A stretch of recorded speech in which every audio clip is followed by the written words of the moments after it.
সাল্লাম বলে একটু সময় দাও আমারে, আমার ছেলেদেরকে ডাক দে, বলে ছেলেরা রে তোমরা কে কোথায় আছো? আমি তোমার বাবা আদম, আমার পরাণে ফল খাইতে চাই, জান্নাতি ফল খেতে চাই, কারণ আমি মারা যাব, আমি দুনিয়া থেকে চলে যাব, আমার মন চায় ওই জান্নাতের মধ্যে নেওয়া খেয়েছিলাম, জান্নাতের মধ্যে অনেক ফল খেয়েছিলাম, আমার মন চায় একটু ফল খাইতে।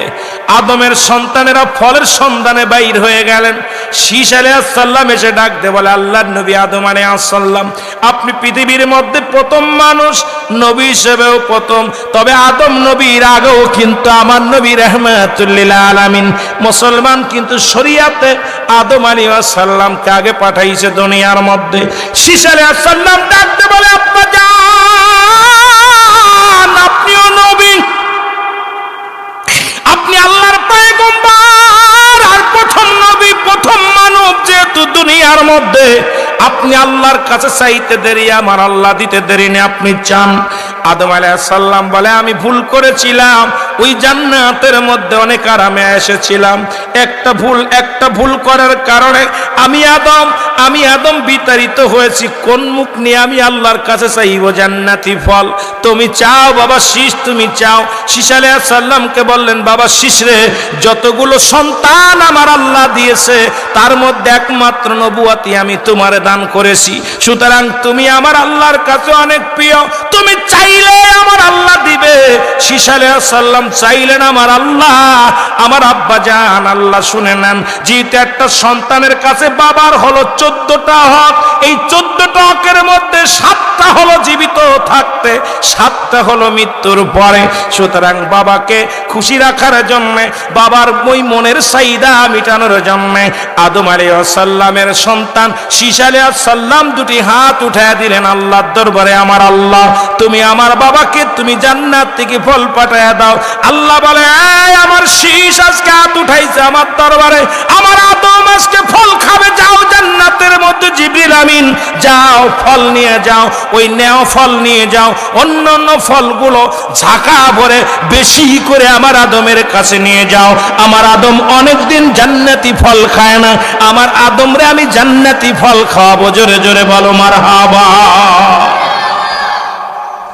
ফল নিয়ে জিবরিল আমিন যখন ফেরেশতারা নিয়ে রওনা হয়ে গেলেন, আমার আল্লাহ ডাকতে বলে, ফেরেশতারা দাঁড়াও, এ জিবরিল দাঁড়াও, কারণ পৃথিবীর মধ্যে আমার আদমের যত সন্তান হয়েছে প্রত্যেকে জোড়ায় জোড়ায় একটা ছেলে একটা মেয়ে, আমার শীষের সঙ্গে কোনো জোড়া দিই নাই, সুতরাং আমার শীষ অবিবাহিত আছে, যেহেতু নবুয়ত পেয়ে গেছে, জান্নাত থেকে একটা সুন্দরী হুর নিয়ে যাও, কারণ দুনিয়ার কোনো মেয়ে শীষ আলাইহিস সালাম বিয়ে করবে না, দুনিয়ার মধ্যে আমি বরাদ্দ করি নাই শীষের জন্য, এই জান্নাত থেকে একটা হুর নিয়ে যাও, এই হুরের সঙ্গে শীষ আলাইহিস সালামের বিবাহ পড়ায় দিবা, কারণ আদম আলাইহিস সালামের দায়িত্ব একেতে শেষ হয়ে যাবে, কারণ আদম আলাইহিস সালাম মুসলমান, শোনো, আদম আলাইহিস সালাম ছিল নবী, উনি মৃত্যুর আগে ওনার একমাত্র অবিবাহিত সন্তান, ওকে যদি বিয়া করায় দাও আদম আলাইহিস সালাম তার দায় মুক্ত হয়ে যাবে, চলে যাও, তাড়াতাড়ি চলে যাও।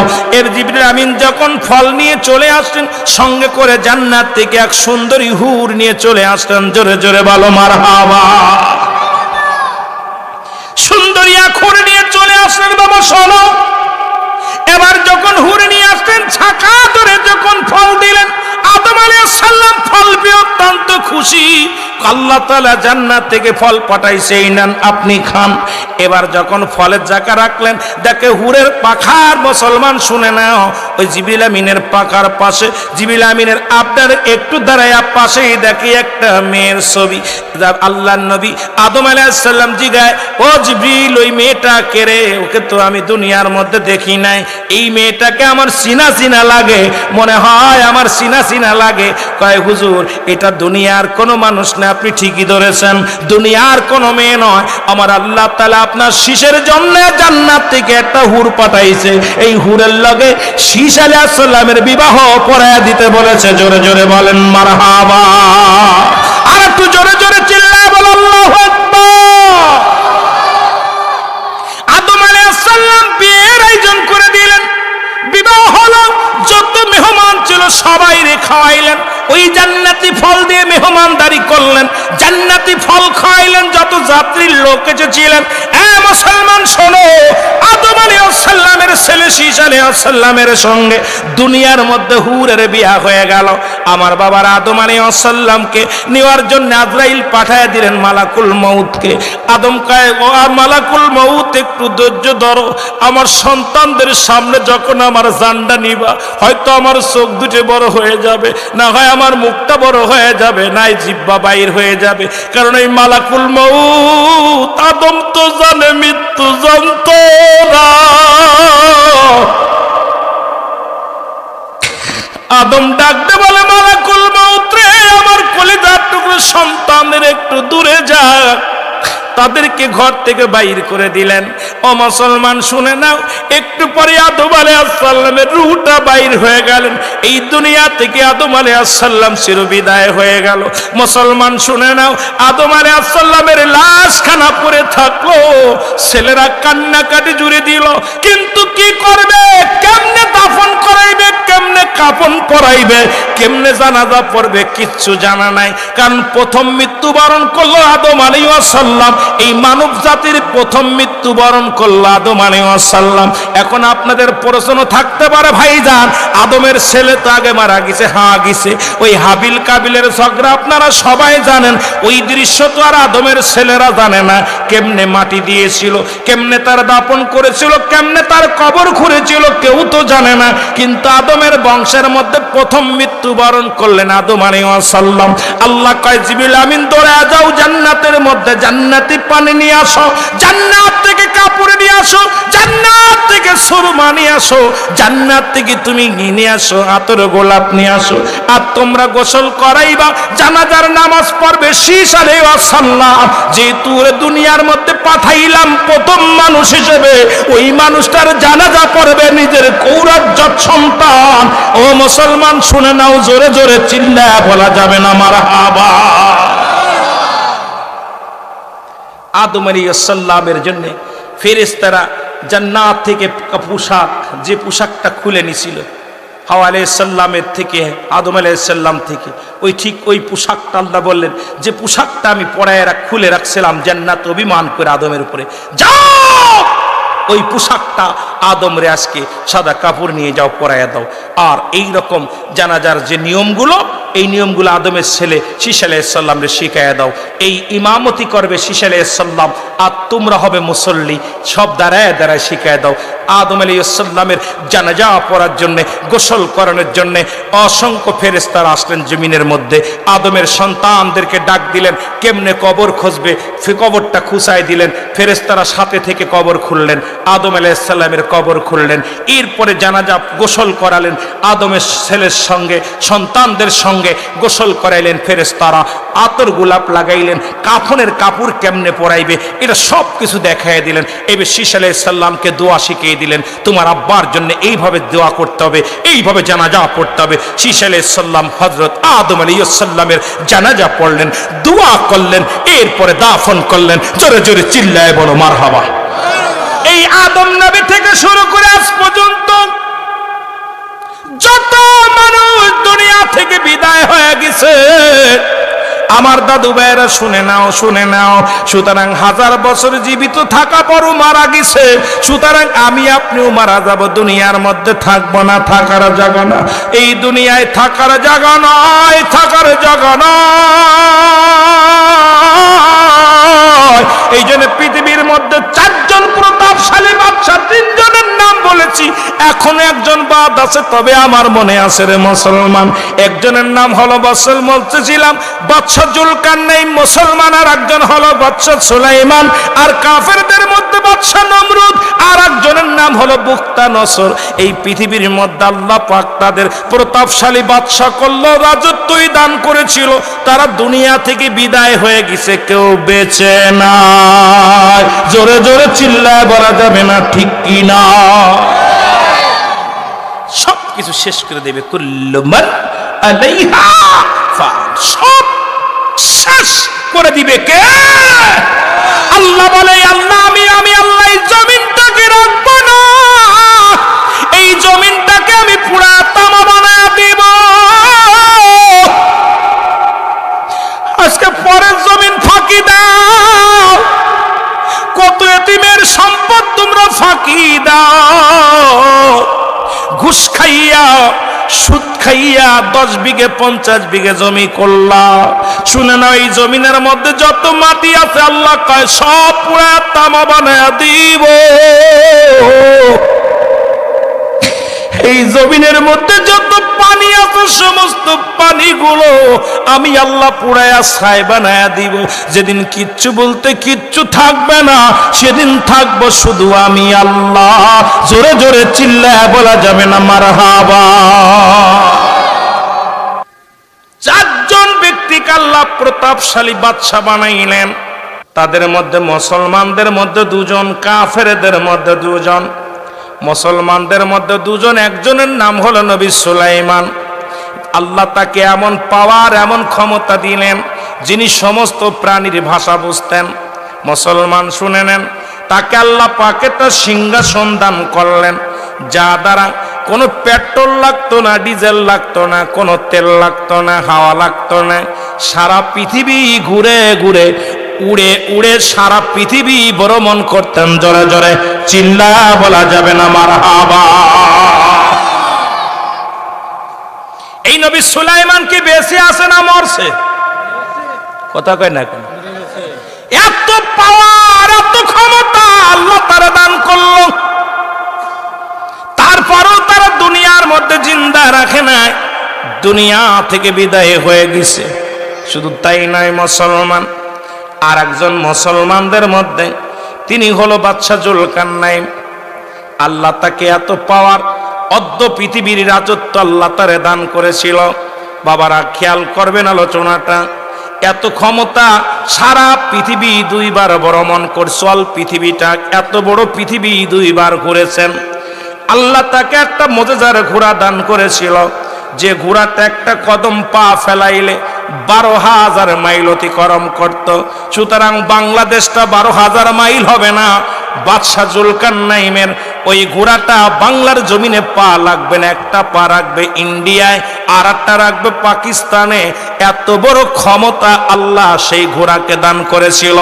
আল্লাহ তার হায়াত দিয়েছিল 1600 বছর। কত বছর? তুমি বাঁচবা কয়দিন, আমি বাঁচবো কয়দিন? গড় সরকার 270 বছর।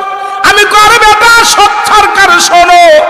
আবার অনেক সময় অনেক পাগলামি করে কেউ কেউ বলে আমরা হায়াত দিয়েছি। নাউজুবিল্লাহি মিন জালিক। কারণ হায়াতের মালিক কে? আল্লাহ। আরো জোরে বলেন। আমি মনে করি আপনারা আরো হায়াত খাইছেন।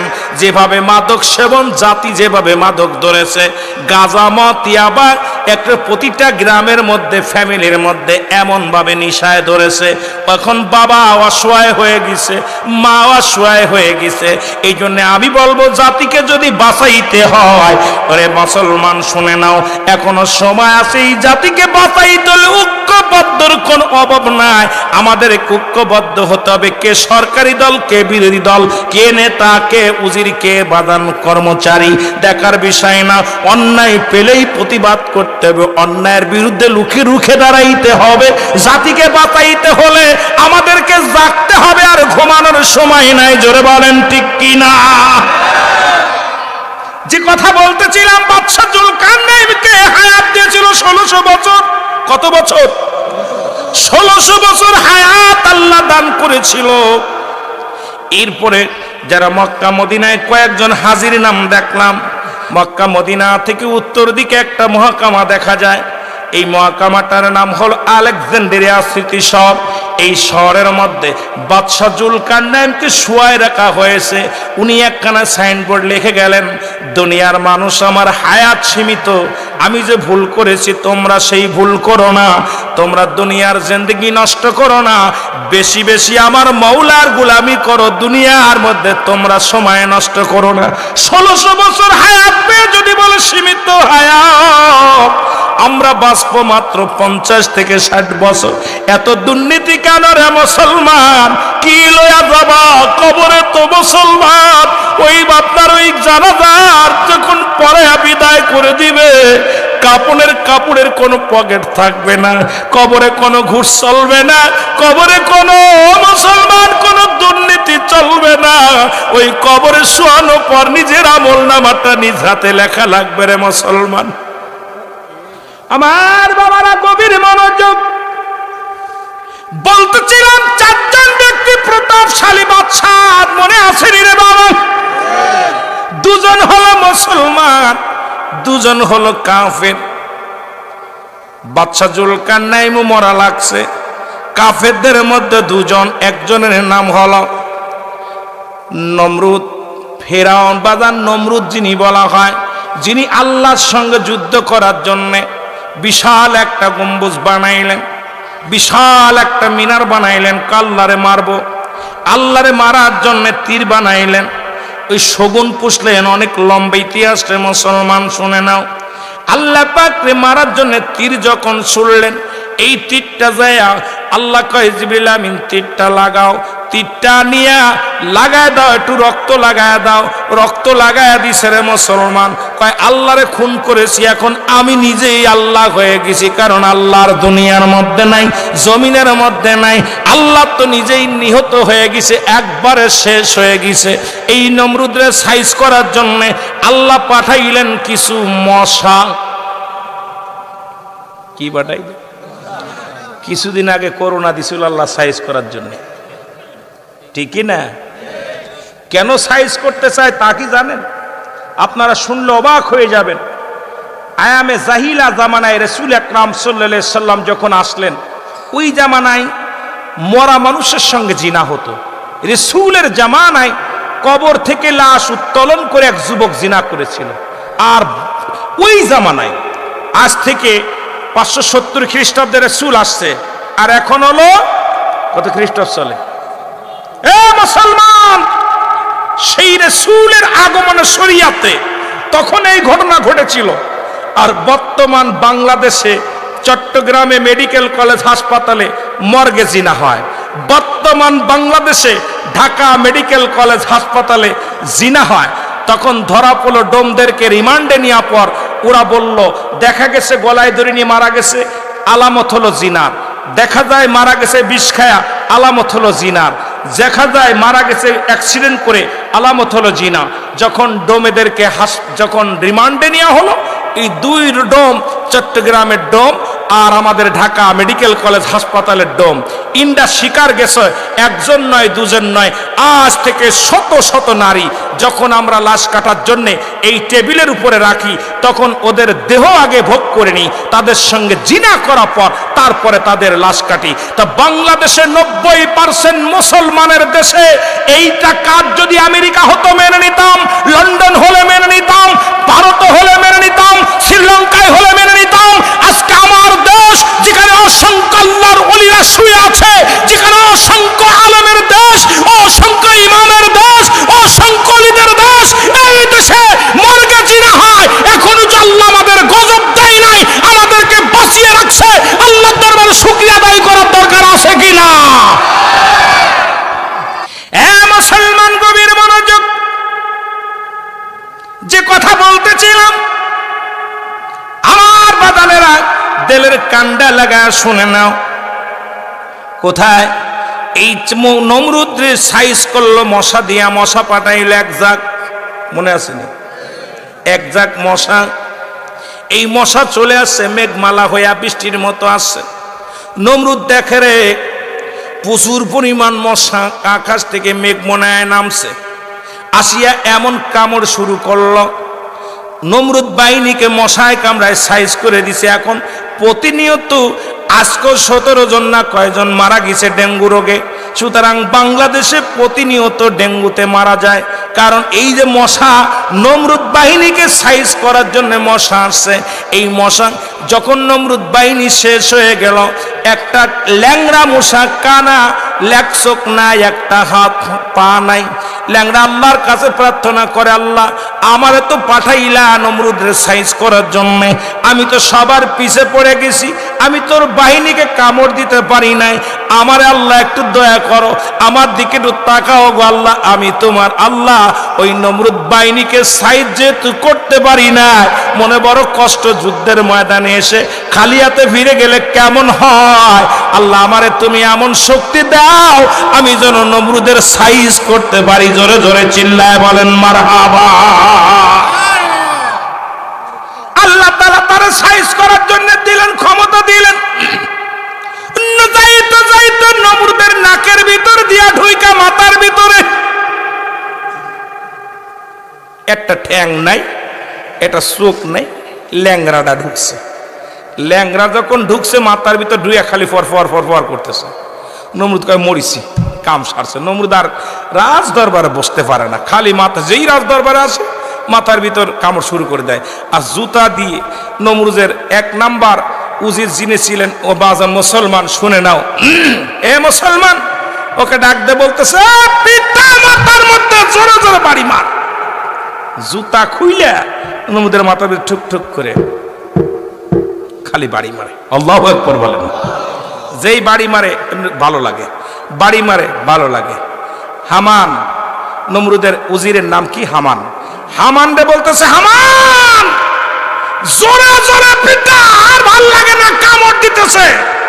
হামান কাইয়ে মরিছে তো কি কর্মচারী আমি এখন। হামান জুতা দিয়ে জোরে একটা মারছে বাড়ি, এক বাড়িতে নমরুদ কাজ। আল্লাহু আকবার বলেন। মশাটা উইরা চলে গেছে। আল্লাহ সাইজ করবে কখন কারে দিয়া কেউ বলতে পারে না। আল্লাহ হলো স্রষ্টা, আমরা হলাম সৃষ্টি। স্রষ্টার কোনো মৃত্যু নাই, সৃষ্টির মৃত্যু আছে। সুতরাং সৃষ্টি কুলে আইসা আপনার এত মস্তানি কিসের? আল্লাহর শুকরিয়া আদায় করার দরকার। জোরে বলেন ঠিক কিনা? বনি ইসরাইলদের 3 ব্যক্তির ঘটনা, বনি ইসরাইলদের মধ্যে 3 লোকের ঘটনা। একজন হলো টাকলা, আরেকজন ধবল রোগী, আরেকজন হলো অন্ধ। আল্লাহ পাক ফেরেশতা পাঠায় দিয়েছে 3 জনের কাছে। 3 জনের দেখ, কেউ একজন ধবল রোগী, উনি মানুষের ভিতর লজ্জায় যাইতে পারে না। কথা ভালো করে বুঝে নেন, অকৃতজ্ঞতা মানুষ কেমনে স্বীকার করে। এই স্বীকারগুলো আজকে আমি আপনাদের বোঝানোর জন্য ঘটনাটা বলতেছি। ফেরেশতা আল্লাহ ডাকতে বলে, ফেরেশতা চলে যাও, ওই 3 ব্যক্তির কাছে যাও। যে ব্যক্তি টাক, যার মাথায় টাক, বড় কষ্টের মধ্যে আছে, সে লজ্জা পায় মানুষের মধ্যে বাইর হতে, সে বড় লজ্জা পায়, তার মাথায় চুল নাই। আমি আল্লাহ দয়া করব, যাও, আমি দোয়া আমি তুমি যাও আমার কাছে দয়া ভিক্ষা চাইতে বলো, আমি আল্লাহ দয়া করে মাথার চুল গজানোর ব্যবস্থা করে দিব। জোরে জোরে বলেন মারহাবা। চলে যাবা কোথায়? ধবল ব্যক্তির কাছে, যিনি পাকড়া গায়ের মধ্যে, উনি লজ্জায় সমাজের মধ্যে মুখ দেখাইতে কষ্ট পায়, মনে বড় কষ্ট ইবাদত করে, কিন্তু মনের ভিতরে একটা কষ্ট, আল্লাহ আমি ধবল রোগী, আল্লাহ তুমি আমার এটা সেরে যাও। যাও, ওর কাছে যাও, ও যদি চায় আমি আল্লাহ দয়া করি এটাও সেরে দিব, আর কি চায় সেটাও দেখে আসবা। চলে যাও, কানার কাছে চলে যাও। যে ব্যক্তির চোখ নাই, ওই ব্যক্তি বড় অসহায়, দুনিয়ার আলো বাতাস দেখতে পারে না, ওর কাছেও চলে যাবা। ওর কাছে আজকে আমি আল্লাহ পাক 3টা ব্যক্তির রহমত দিয়া ভরপুর করে দিব। জোরে জোরে চিল্লায় বলেন মারহাবা। ফেরেশতা জিবরিল আমিন চলে আসছে। ফেরেশতা সালাম দিছে প্রথম ব্যক্তি, ধবল ব্যক্তিকে, আসসালামু আলাইকুম ভাই।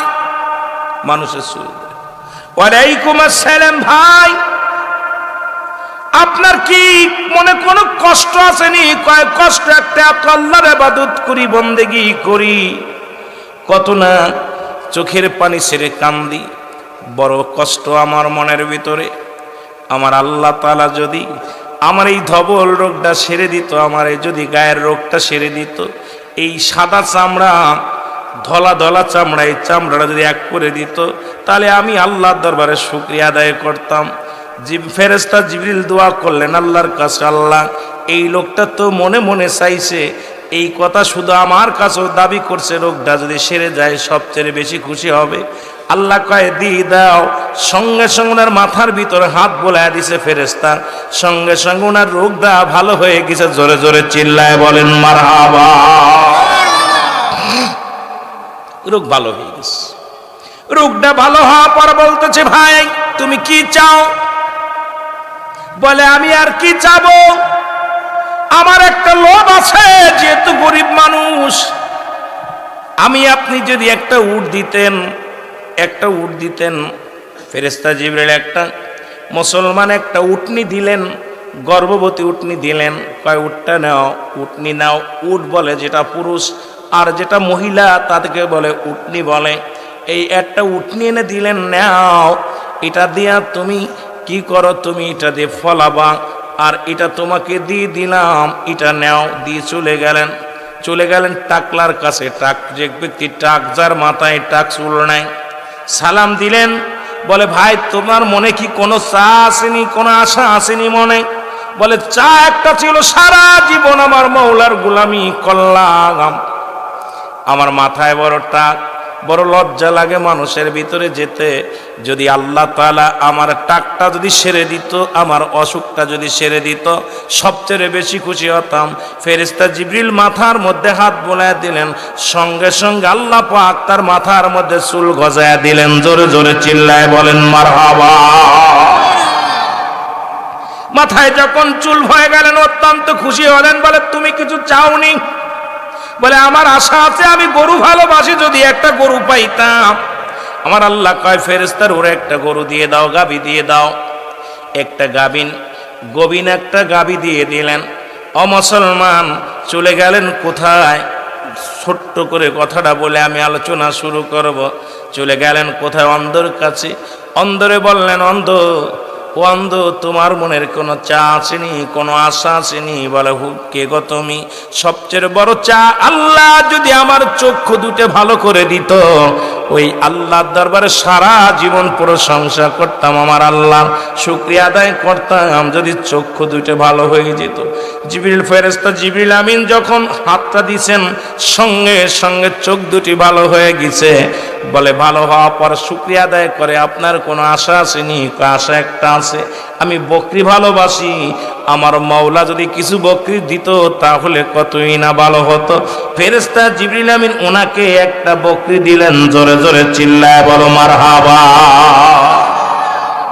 মানুষের চাহিদা, বাড়ি করলে গাড়ি চায়, গাড়ি করলে বাড়ি চায়, আমার টাকা 10,000 দিলে আরো 10,000 চাবানি। কথা বুঝেন নাই? চাহিদার কোনো শেষ নাই, এত চাহিদা মানুষের। ইরে পুরা করা, মানুষের মন জয় করা, মানুষের প্রাণ জয় করা। আল্লাহ এত কিছু দিলেন, হাকা যা হাকা যা হাকা যা, অনেক অনেক দান করছে, তারপরও মানুষের মনটা ভরে নাই, তার চাহিদার কোনো শেষ নাই। 1 বিঘে কিনছে, 3 বিঘে কিনতে চায়, বাড়ি কিনছে, গাড়ি কিনতে চায়, 3 তলা করছে, 4 তলা করতে চায়, তার কোনো আশাই শেষ নেই। আমার মুসলমান বাবারা গভীর মনোযোগ। কয়েক মাস পরে অনেক বৃদ্ধি হলো, বকরি বাড়ল, উট বাড়ল, গরু বাড়ল। আমার আল্লাহ কয় ফেরেশতারা যাও একটু পরীক্ষা নাও। পরীক্ষা নিতে আসলেন। প্রথম ব্যক্তির কাছে ফেরেশতা জিবরিল আসলেন, সালাম বিনিময় করে বলে, ভাই আমি গরিব মানুষ, পথিক মানুষ, তুমি তো আগে ছিলে, ধবল রুগী ছিলে, আল্লাহ তোমারে দয়া করছে, তোমার অনেকগুলো উট আছে, আমাকে একটা উট দাও, আমি পথিক মানুষ, খরচ করে আমি পথ হারিয়ে ফেলেছি, একটু যাব। কয় তোমার কে বলছে আমি ধবল রুগী ছিলাম? আমার কোনো রোগ টোক ছিল না, আর এগুলা আমার ওই না বাপ দাদার সম্পদ, এইগুলো যা উট দেখছো সবগুলো আমার ওই বাপদাদার থেকে পেয়েছি, এটা কেউ দান করে নাই। অস্বীকার করলেন, দিলেন তো দিলেনই না, আর অস্বীকার করলেন। উনি বললেন, ভাই আল্লাহ তাআলা আপনাকে দয়া করেছে, আপনাকে এত বড় রোগ থেকে আল্লাহ শেফা করেছে, উটনিও আল্লাহ দান করেছিল, আপনি অস্বীকার করেন। হ্যাঁ, এটা তুমি মিথ্যা বলেছো, আমারে কেউ কিছু দেন নাই, এটা আমার বাপ দাদা থেকে পেয়েছি। জোরে জোরে চিল্লা বলা যাবে না আল্লাহু আকবার। আমার ভাইয়েরা, আমার বন্ধুরা, আমার গভীর মনোযোগ। মানুষ অকৃতজ্ঞতা কেমনে করে একটু বুঝালাম। এমনি আর ঘটনাটা হাদিস করে আসে নাই, এমনি আর ঘটনাটা বর্তমান কবিরা বলে নাই, কিন্তু এগুলো তো উঠে যায়, সিলেবাস থেকে উঠে গেছে। এখন শুধু সিলেবাসের মধ্যে আসতেছে শরীফ থেকে শরীফা কেমনে হয়, এইগুলো নিয়ে মানুষ ব্যস্ত আছে। জোরে বলেন ঠিক কিনা? মানুষকে কেমনে পশু বানানো যায়? আগে বানর ছিল, এখন মানুষ হচ্ছে। কত নিম্ন কাতারে মানুষের বেরেন্ডা ওয়াশ করা হয়। মানুষকে, সরল প্রাণ মানুষদেরকে আজকে পৃথিবীর মধ্যে নোংরা বানানোর পায় তারা চলতেছে। কারণ শিক্ষানীতির অবস্থা এত ভয়ঙ্কর অবস্থানে দাঁড়াইছে, যেখানে কোরআনের জ্ঞান নাই, হাদিসের জ্ঞান নাই, মানুষকে জানোয়ার বানানোর পায় তারা চলতেছে। জোরে বলেন ঠিক কিনা? এর দুর্নীতির ওই আখড়ায় বসে জাহির করে জ্ঞান, কলম দিয়া কামায় টাকা, কলম দিয়া কামায় টাকা, আবার ধরে সাধুর ভানোরা, শিক্ষিত শয়তানোরা। আর জোরে বলেন ওরা শিক্ষিত শয়তানোরা। এই পাশে মুরব্বী, এই পাশে মুরব্বী, তারাও লেখাপড়া করছে, তাদের হাতে ছিল কলম, বই আর খাতা। আর আমাদের হাতে এখন পিস্তল নাই, ড্যাগার, না হলে কি কয়, বন্দুক। বিশ্বাস করবেন না, আপনাদের এই কুমিল্লা সরকারি কলেজে যায় দেখে আসেন, যে সমস্ত কলেজ বিশ্ববিদ্যালয় দেখবেন ছাত্রর হাতে এখন আর বই কলম নাই, খাতা কলম নাই, তাদের হাতে সেকেন্ড গিয়ার, ফার্স্ট গিয়ার। আহা, বড় বড় বিশ্ববিদ্যালয় ফ্যান্টের মধ্যে ওফেন পিস্তল নিয়ে বাইর হচ্ছে। এই দেশের সুনাগরিক, তোদের নজরে পড়ে না যারা উপরের মহলে বসে আছে চেয়ারের মধ্যে, যে ছাত্রের হাতে পিস্তল, ছাত্রের হাতে হকি স্টিক, ছাত্রের হাতে বন্দুক, ছাত্রের হাতে পাইপে আপনার কি কয় বড় বড় রামদা, এগুলো কি তোদের নজরে পড়ে না? আজকে আমার জাতি, আমার সমাজ নষ্ট হয়ে যায়, তোদের নজর নাই। তোরা খালি চেয়ারের লোভ করে চেয়ারের জন্য বসে আছিস, যে চেয়ারটা ছাড়া যাবে না, কিন্তু জাতি শেষ, সমাজ শেষ। এর জন্য কি তোমাদের ভূমিকা কি? জোরে বলেন ঠিক কিনা? আমার ভাইরা, আমার বন্ধুরা, আমার কিছুদিন পরে চলে আসেন, অস্বীকার করলেন, মনে আসেনি? এবার চলে গেলেন টাকার কাছে, যার টাক ছিল। ফেরেশতা জিবরিল আমিন এসে বলে, ভাই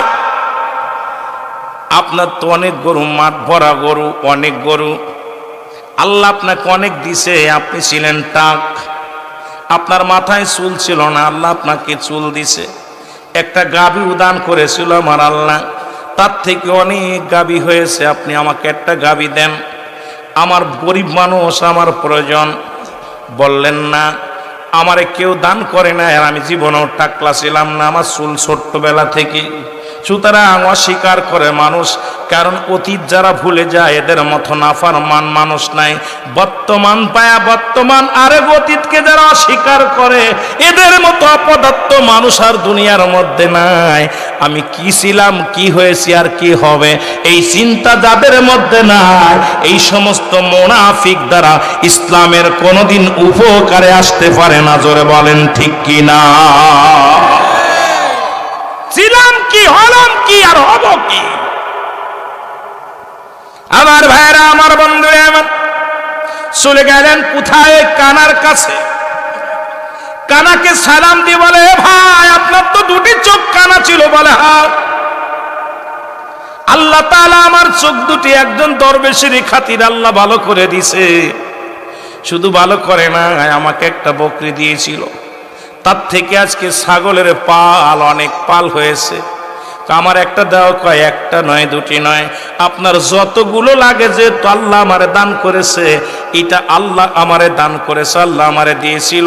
আমি চক্ষু ছিল না, চক্ষু দুটি আল্লাহ আমারে দান করেছে, সুতরাং যতগুলো লাগে ততগুলো নিয়ে যাও। ফেরেশতা কয়, ভাই আমি কোনো মানুষ নয়, কোনো গরিব নয়, আমি সেই ফেরেশতা, যে ফেরেশতা আপনাদের জন্য দোয়া করেছিলাম, আল্লাহ পাঠাইল পরীক্ষা করতে। আজকে আমি ওই দুজনের কাছে গেলাম, আপনার এই দুই বন্ধুর কাছে গেলাম, তারা আমার অস্বীকার করেছে, আল্লাহর নিয়ামত অস্বীকার করেছে। এখন বান্দা শুনে নাও, আপনি স্বীকার করেছেন, আপনার বকরি দেওয়া লাগবো না, আল্লাহ আপনার উপর রহমত দান করুক। জোরে জোরে চিল্লায় বলেন মারহাবা। আর তো জোরে জোরে চিল্লায় বলা যাবে না আল্লাহু আকবার। সব পড়ে থাকবে, আবার আল্লাহ শেষ করে দিবে সব। আল্লাহ কয় কুল্লু মান আলাইহা ফান, সব শেষ করে দিবে কে? সব শেষ করে দিবে। বাড়ি করলা, গাড়ি করলা, সব করে বাড়ি করলা, গাড়ি করলা, সুন্দর নারী বিয়া করলা, কত সাদের জীবন করলা। আজরাইল আইলো গো, যেদিন আয়া যাবে পালানোর কোনো জায়গা পাবি না। আজরাইল যেদিন আপনার আমার সামনে হাজির হয়ে যাবে, সেদিন পালানোর কোনো পথ পাওয়া যাবে না, রাস্তা খুঁজে পাওয়া যাবে না। আজরাইল নিয়ে যাবে মুসলমান, শুনে নাও, এই জীবনের ব্যক্তির জীবনের অমূল্য সম্পদের নাম হলো রূহ, আর মানব জীবনের অমূল্য সম্পদের নাম হলো ঈমান। যেমন রূহবিহীন বডির কোনো মূল্য নাই, এই বডিটার যদি মূল্য দিতে হয় আপনাকে এক নম্বর লাগবে রূহ কানা। এই রূহবিহীন বডির কোনো দাম নাই রে মুসলমান, শুনে নাও। আজকে কিছু কথা আমি বইলা যাই রে। আদি পিতা বাবা আদম আলাইহিস সালাম থেকে শুরু করে আখির নবী রাহমাতুল লিল আলামিন পর্যন্ত যত পয়গম্বর, যত উম্মাত দুনিয়ার মধ্যে আগমন করলো, সকলেরই মরণের পেয়ালা পান করা লাগছে। জোরে বলেন ঠিক কিনা? ফিরাউন, নমরুদ, কারুন, যারা পৃথিবীর মধ্যে খোদাই দাবি করেছিল, তাদেরও মরণের পেয়ালা পান করা লাগছে। আজকে আপনাদের এলাকার মধ্যে যাদের ভয়ে থরথর করে মানুষগুলো কাঁপত, আজকে তাদের কবর উপর দিয়ে কুত্তা শেলে পায়খানা করে, কবর থেকে খেদানোর মতো ক্ষমতা আল্লাহ দেয় না। যাদের ভয়ে এলাকার মানুষগুলো ভয়ে থাকতো, নেতার ভয়ে, মেম্বারের ভয়ে, চেয়ারম্যানের ভয়ে এলাকার মানুষগুলো থরথর করে কাঁপত, আজকে তাদের কবর উপরে দিয়া গরু ছাগলে ঘাস খায়, কবর থেকে খেদানোর মতো ক্ষমতা আল্লাহ দেয় নাই। সুতরাং এত মস্তানি কেন? কার জন্য ঘুষ খাও, কার জন্য সুদ খাও, কার জন্য জিনা বিচার করো, কার জন্য অন্যায় করো গো, কার জন্য তুমি দুনিয়ায় নামাজ ছেড়ে দিলা, কার জন্য তুমি ইসলামের বিধান বুইলা গিলা, কার জন্য তুমি সুদ খাও, ঘুষ খাও। এই দুনিয়ার সম্পদ খাবে লোকে, তোমার দেহ খাবে পোকে। জোরে জোরে বলেন ঠিক কিনা? এ তো বাড়াবাড়ি করো। দুনিয়ার সম্পদ, এই সম্পদ খাবে লোকে, দেহ খাবে পোকে। আপনাদের কুমিল্লায় বড় আশ্চর্য হয়ে গেছি। কুমিল্লা একজন ব্যক্তি 28 বছর পরে লাশ উত্তোলন হলো কুমিল্লার জমিনে। আমরা ফেসবুকে দেখেছি, আমরা সরাসরি দেখি নাই। ফেসবুকের মধ্যে দেখলাম কুমিল্লার জমিনে 28 বছর পরে ইমাম সাহেবের লাশ উত্তোলন হয়েছে। কার লাশ? ইমাম সাহেবের লাশ। এরপরে একটু কাফনের কাপড় পচে নাই, তার দেহের একটু গোস্ত পচে নাই, মাথার চুলগুলো পরে নাই, যেরকম লাশটা রেখেছিল ঠিক সেই রকমই আছে। আরো গায়ের মধ্যে যখন একটু আঘাত লাগছে, তাজা রক্ত গা থেকে বের হয়েছে। মারহাবা বলেন না? আর একটু জোরে, আর একটু জোরে। ইমামতি, উনি ইমাম ছিল, আমরাও ইমাম আর তারাও ইমাম, উনিও ইমাম ছিল। ওনার মজ্জেমকে জিজ্ঞাসা হলো, মজ্জেম বলল, মজ্জেম সাহেব এখনো জীবিত, ওনার বয়স 86 বছর না কয় বছর। তা আমার বাবারা, মজ্জেম সাহেব বলতেছে আমি জীবনে ওনার আগে উঠে মসজিদে আসতে পারি নাই। আমি দেখছি হুজুর আইসা দেখি তাহাজ্জুদের নামাজ পড়া তসবিহ হাতের মধ্যে নিয়ে আল্লাহ জিকির করত। হুজুর দেখছি তাহাজ্জুদের নামাজ একদিনও কাজা যায়নি। আমি যতদিন ফজরের নামাজ পড়তে এসেছি, আজান দিতে আসার আগে দেখি হুজুর আগে এসে বসে আছে। সুবহানাল্লাহ বলেন না? আরো জোরে বলেন, আরো জোরে বলেন। এরপর ওনার ছেলেকে জিজ্ঞাসা করা হলো, আপনাদের কুমিল্লার ওয়াজ শোনেন, বাইরে দরকার নাই, কুমিল্লার মানুষকে আল্লাহ কি ইজ্জত দিছে। আল্লাহু আকবার। পাশের ইউনিয়ন, আল্লাহ কবুল করুক, আমিন বলেন, আমিন বলেন। এরপর ওনার ছেলেকে জিজ্ঞাসা করা হলো, ওনার ছেলে বললেন আমার আব্বাজান এমন একজন ব্যক্তি ছিলেন যিনি এক ওয়াক্ত নামাজ কাজা। আমার কলেজ জীবনে একবার আমি নামাজ না পড়ে খানা খাইতে বসেছি। আমি কলেজ থেকে এসে যে সময় চলে যাচ্ছে, আমিও দ্রুত খানা খাওয়ার জন্য প্লেট নিয়ে বসি। আমার আব্বাও চলে এসে নামাজ আদায় করে বলতেছে কি ব্যাপার, ওনার ছেলেটার নাম যেন কি বললো। তখন আমার সামনে থেকে খাবার প্লেটটা অনাসে টুক করে উঠাই নিয়ে চলে গেল। বাবা আগে নামাজটা পড়ে আসো, তারপরে খানা খাইতে বসো। কাব্য আমি পড়তে আগে নামাজ। তা আমার জীবনে ছেলেটা বলল আমার আব্বাজান এমনই কড়া মানুষ ছিল, নামাজে কখনো আমাকে ছাড় দেন নাই। আমরা এই শীতের রাত, কনকনে শীতের রাত, আমার আম্মাজান অনেক বলতো আমার আব্বাকে যে ওরা শীতের মধ্যে শুয়ে আছে, কম্বল মধ্যে উঠায়েন না। আমি যতক্ষণ পর্যন্ত আমরা উঠি নাই, আমার আব্বা রাগারাগি করে আমাদেরকে নিজে গরম পানি করে দিছে। আমার আম্মা যান, আমার আব্বা যান আমাদেরকে হাত ধরে মসজিদে নিয়ে গেছে। নামাজ ইমামতি এমন ব্যক্তি ছিলেন যিনি আপনার ওই বাড়িতে যদি একটা ডিম তৈরি করতেন, মানুষের বাড়ি দাওয়াত নিয়ে ডিম খাইতেন। বাড়িতে যদি কি করতেন, বাড়িতে যদি উনি গোস্তের ব্যবস্থা করতো, দাওয়াত নিয়ে গোশ খেত। যদি মানুষ নিজের বাড়ি ডাল থাকতো, মানুষের বাড়ি দাওয়াত নিয়ে ডাল খেত। কেন এমনই একজন ব্যক্তি ছিল, নিজের আপনজনদের সাথে বিশ্বাসঘাতকতা করে নাই। আর আমি মৌলবী, আমার বাড়িতে দেখা যায় আজকে সুদা ভাত, ভর্তা ভাত অনেক সময় খানা হয় নাই, আর আমি আইয়া গলা পর্যন্ত মুরগিগুলো পাইয়া ভালো ভালো মুরগির রানগুলো চাবাইতেছি। একবার খোঁজ নিলাম না আমার আহলে বায়েত, আমার আপন জনেরা কি খেয়ে আছে। তাহলে আমার বডি পচবে না উনার বডি পচবে? কারণ উনার বডি পচতে পারে না। উনি আল্লাহর এমন একজন প্রেমিক ছিলেন, শরীয়তের বিধান মানছে, তরিকাতের বিধান মানছে, হাকিকতের বিধান মানছে, ইসলামের বিধান মেনে জীবন যাপন করেছে। জোরে বলেন ঠিক কিনা? এমন ব্যক্তি প্রমাণ করে দিছে এই কুমিল্লার মানুষ যে আল্লাহর পথে থাকলে এই বডিগুলো মরতে পারে না। আল্লাহর পাগলগুলোর বডি পোকে খাওয়ার, মাটিতে খাওয়ার, আর আমাদের বডি কবরে গেলে একদম পোকা মাকড় আইয়া এমন কামড় শুরু করবে, হারাম খাইতে খাইতে বডিটাকে নাপাক করে ফেলেছি। জোরে বলেন ঠিক কিনা? আল্লাহ তুমি আমাদেরকে হেফাজত করো। জোরে বলেন আমিন। আর এই দুদক ধরছে, আমি আসতেছি, বেতন হলো মাত্র আপনার ৭,৩০০ টাকা বেতন। কয় টাকা? ৭,৩০০ টাকা বেতনের চাকরি করে ঢাকা শহরে ৫টা বাড়ি, 10তলা বাড়ি, 7তলা বাড়ি।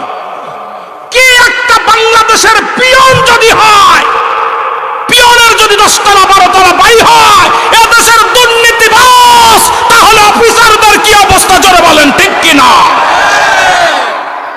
বাংলাদেশে 100% ঘুষখোর হলো শিক্ষিতরা। জোরে বলেন ঠিক কিনা? কৃষক কি ঘুষ খায়? কথা কয় না কেন? ব্যাংক চালক ঘুষ খায়? কথা কয় না কেন? রাজমিস্ত্রি ঘুষ খায়? ঘুষ খাচ্ছে কারা? MBBS ডিগ্রি নিয়ে, বড় বড় ডিগ্রি নিয়ে অফিসের মধ্যে বইয়া একটা খুসা মারবে 50,000। জোরে বলেন ঠিক কিনা? আমার দৃষ্টিতে মিলাইলাম, মানে আমি 100-এ ধরেছি, আপনারা কেমন ধরেছেন জানি না। 100% বাংলার যত শিক্ষিত সমাজই হলো ঘুষখোর। জোরে বলেন ঠিক কিনা? বড় বড় চেয়ার দখল করে আছে, আর এগুলো ঘুষের কারবার। কিন্তু আমার দেশের কৃষক ঘুষ খায় না, আমার দেশের ভ্যান চালক, রিক্সা চালক ঘুষ খায় না, এরা অসহায়। জোরে বলেন ঠিক কিনা? আবার দেখি মাঝে মাঝে এই রিক্সা চালকের রিক্সাটা যখন ভেঙে দেয়, পায়ের মধ্যে পড়ে কাঁদতেছে, কিন্তু তাদের কাছে বাঁচতে পারে নাই, কারণ দেখা যায় আবার 20 টাকা পেয়ে ছেড়ে দিছে। এটা বড় দুঃখ লাগে তখনই। আমার গতকালকে আজকে একটা নিউজ দেখলাম যে একজনকে, আমার প্রশাসনের ভাইয়েরা আপনাদের বিরোধিতা করি না, তবে দুঃখ লাগে যে আমিও দেশের নাগরিক, নাগরিকের দুর্নাম করি না। দেখলাম যে আসামি বাবাকে, স্বামীকে ধরে নিয়ে গেছে, তাকে 1 লক্ষ টাকা পণ দাবি করেছে, দেয় নাই, কুপ্রস্তাব দিছে, মেনে নেয় নাই, তার জন্য স্বামীকে বাড়ি মেরে ফেলেছে। আহা, 3টা সন্তান, 2টা ছেলে মাদ্রাসায় পড়ে, একটা ছেলে ছোট্ট 2 বছরের ছেলে, বলতেছে আমি যায়া অমুক থানায় যায়া, আমি নাম বলতে চাই না, আপনারা ফেসবুকে দেখছেন না যারা মিডিয়ার, কথা কয় না কেন? দেখেন নাই? তাহলে এই দেশ থেকে দুর্নীতি দূর করতে লাগলে আজকে এই চোর বাটপার গুলো বাইর করতে হবে। কারণ এই চোর বাটপার গুলো আজকে বড় বড় মন্ত্রণালয়ে বসে আছে, এদেরকে টেনে হিসেবে নামাইতে হবে। কারণ আমার দেশ গরিব রাষ্ট্র, আমার দেশের দুর্নীতিবাজ যেভাবে ধরছে, এই দুর্নীতিবাজ গুলো সে আপনার যারা সিন্ডিকেট করে ব্যবসা করে এদের ধরতে হবে, ঘুষখোর সুদখোরদের ধরতে হবে, তবেই আমার দেশ চলবে। জোরে বলেন ঠিক কিনা? আমার দেশকে ভালোবাসতে হলে এই সমস্ত চক্রবৃদ্ধি সুদখোরদের ধরতে হবে। জোরে বলেন ঠিক কিনা?